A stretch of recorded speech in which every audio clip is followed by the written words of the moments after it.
Have you ever wondered if private flood insurance is the right fit for you? Well, in this video today, we're breaking down all the questions we get here at the Flood Insurance Bureau when it comes to private flood insurance so you can decide for yourself if private flood insurance is the best fit for you. So I'm here with our content manager, Jacob. So let's get started. But before we do, remember, share, subscribe, and like to the channel below.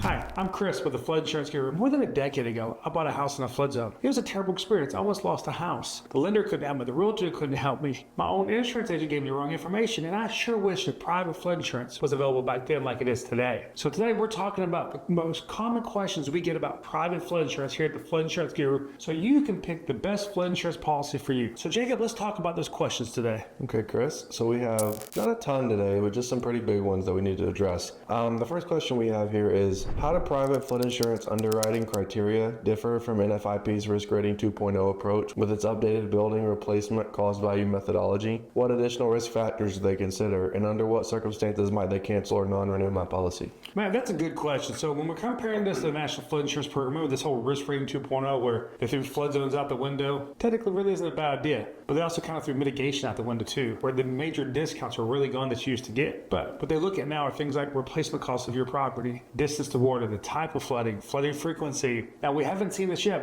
but a claims variable could play an impact in the future once you have two claims post 2021 or when Risk Rating 2.0 came into play. So that's how NFIP builds it. Private kind of looks at some of those things and they call it a flood risk score. They're each using their own risk modeling, but a lot of it has to do with replacement costs. A lot of it has to do with the type of flooding and the flood frequency in the area. In fact, some of the private companies even have what's called a 20-year flood score. In fact, Houston, Texas even has its own flood risk score because the flood risk in Houston, Texas is so unique compared to the rest of the country. This might be why you get one flood insurance rate from one private company, another one won't do it, or it's just extremely high. That's why it's so important that you get at least 3 to 5 different private flood insurance quotes when you're out there looking for flood insurance. Okay, my second question here is, what are the specific differences in claims handling, adjuster qualifications, and appeals processes between NFIP and private? So when it comes to claims between private and NFIP, private kind of uses their own company. They use sometimes what's called TPA. These are third-party administrators. Think of it like a third party that's coming out and helping assess your claim. A lot of private companies use this because they're what's called excess and surplus. You may have heard of like Lloyd's in London, which is kind of a group of people that come together to reassure a certain risk. It's basically how insurance companies buy their own insurance. And so when it comes to NFIP and private, that's what they're looking at things differently. Now, one of the big things is the appeal process. With FEMA, you have a 60-day appeal process. You don't have that with a lot of private companies. Now, especially if it's surplus and excess, they don't have to follow the same state laws as a standard insurance company like a State Farm or a Travelers might. That's why you're having to typically sign a due diligence form when you take out that excess and surplus. Because remember, excess and surplus typically is for that higher risk stuff that nobody else is willing to take the risk on. Okay. Our third question is, how do private flood insurance policies handle coverage for additional living expenses, business interruption, and other coverages not available through NFIP? And how do these compare to the expanded flood proofing discounts now available in zones B, C, D, and X? So a good question. Additional living expense, this is a coverage that's not currently offered the National Flood Insurance Program. Hopefully when they update the forms over the next few years it will, but it's a critical coverage we see so many people not looking at, and maybe it's because they're not being offered it, but let's look at it from a residential and a commercial standpoint. So for residential, we'll call it additional living expense. And I'll give you kind of a case study here. We had a customer in Nebraska back in 2018 when the ice jam hit the lake there and destroyed everything. She was the only one on her street that had additional living expenses on her private policy. She had a hotel paid for 6 months. The financial stress and the emotional stress that took off of her because all of her neighbors had an NFIP policy. Now let's look at it from a commercial standpoint. We recently had an investor in St. Louis that had 9 different buildings that flooded, all had 10 feet of water in them. And what helped pay for that was what was called loss of rent that we had there. It kept paying that rent for him that he would normally get while it was being repaired. So these are some situations where additional living expense is very beneficial. Remember, it's typically going to have its own wait period. What we see is most companies putting a 14-day wait period on that specific coverage, and it's also typically going to have its own deductible. So just remember that. But remember, the National Flood Insurance Program currently does not offer that coverage. It's only offered in the private market. When it comes to additional living expense, you typically want to try to look for at least 12 months of whatever that loss of rent, additional living expense. So if your mortgage is $1,000 a month, try to start at $12,000 a year.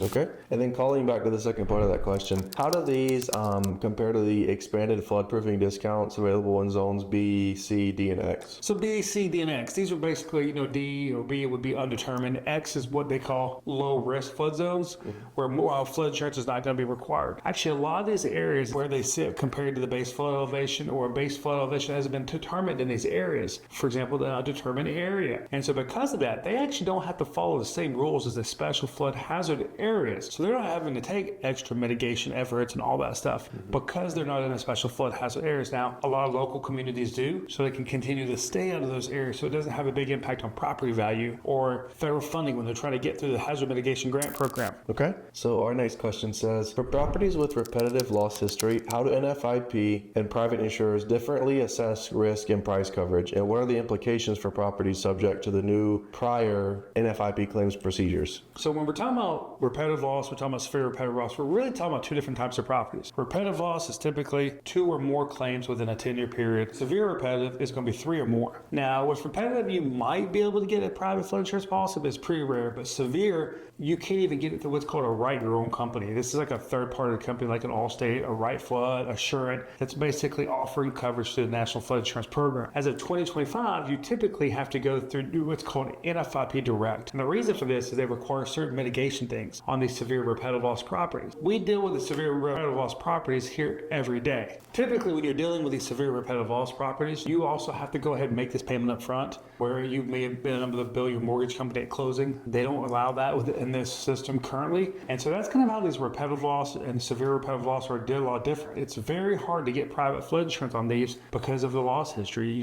Remember, it's not the last 10 years. It's usually a rolling 10-year period. So it could have been in the 80s or the 90s that had this on this list, and that's why it's on there. Now, you can go through and get these removed. In fact, we just recently helped a customer get these removed. There's just certain mitigation things you have to do, and it can't be a very long process working with a local floodplain manager and then the National Flood Insurance Program administrator. Okay, so we're getting close to the end here. We don't have a ton of private related questions, but our second to last one here says, how do private flood insurance policies integrate with excess flood coverage, and what are the coordination of benefits issues when multiple policies are involved, particularly considering the updated NFIP renewal notice terminology? Wow, that is one long question, Jacob. But let's start with private flood insurance and excess flood insurance. Let's talk about what is excess flood insurance.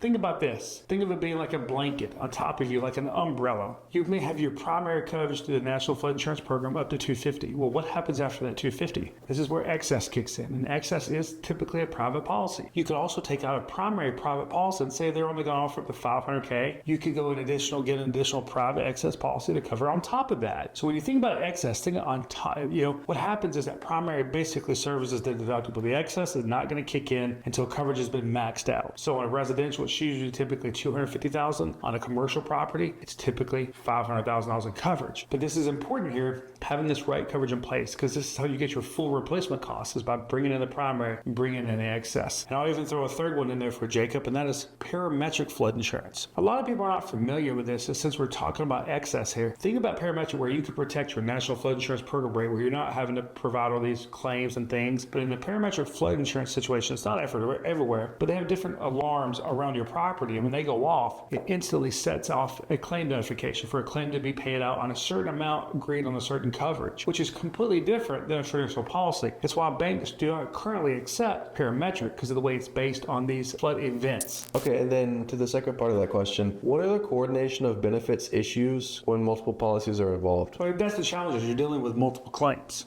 So you may have a claim and an adjuster on a primary, and you may have one on an excess, especially if it's a different company. And so you have to coordinate here, and so you could be dealing with 2 different claims here at the same time. Now, typically, as I said, the excess claim, you're not going to start having that conversation until you've exceeded that primary. They're going to want to have a copy of that policy. They're going to want to see where you've exceeded that $250,000 before that excess kicks in, and that excess also may still have another deductible on top of it. Okay, so our final question here is, what are the regulatory requirements for private flood insurance to satisfy lender mandatory purchase requirements, and how do private flood insurance clauses in loan documents affect my coverage options, particularly for properties in the newly eligible floodproofing discount zones? So let's talk about that a little bit. First of all, what is this private flood insurance clause? Jacob, why don't you go ahead and just pull it up? Private flood insurance defined in this subsection, the term private flood insurance means an insurance policy that A, is issued by an insurance company that is 1, licensed, admitted, or otherwise approved to engage in the business of insurance in the state or jurisdiction in which the insured building is located by the the insurance regulator of that state or jurisdiction,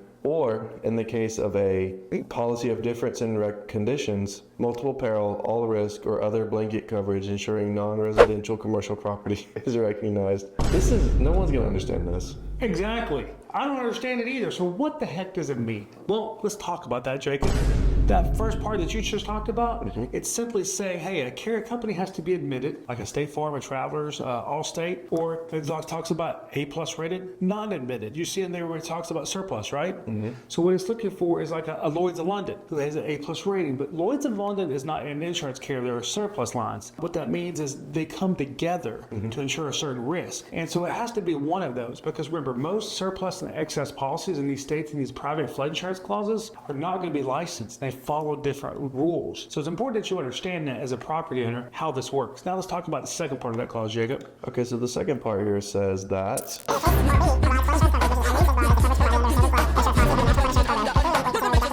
conditions offered by the insurer. So what does that mean? It basically means that that private flood insurance policy has to mirror the conditions of the National Flood Insurance Program. So when you're looking at the policy jacket, what you want to look at is what Jacob just mentioned: exclusions, limitations, broad coverage amounts up to $250,000. Looking at the dwelling form, looking at the general form, the residential condo association building form, looking at all these things where it has to match certain things. And in there, it also, I think, believes it talks about the way you list a mortgage clause, cancellation, the amount of days of cancellation. And I'll actually give you an example of that. We had a private carrier that was not going to pay out a claim because they had sent out on renewal cancellation. The problem is they did not follow the rules in the private flood insurance clause, and we noticed that they missed it by about a good 10 days. So when we went back to them, they had to actually cover the claim because they were not following the rules in their own policy. And so as a property owner, as an insurance agent, it's important that you know this so that you can protect yourself and you can protect your clients. So let's talk about the next part, Jacob. Okay, so the next part says it must include a requirement for the insurer to give. How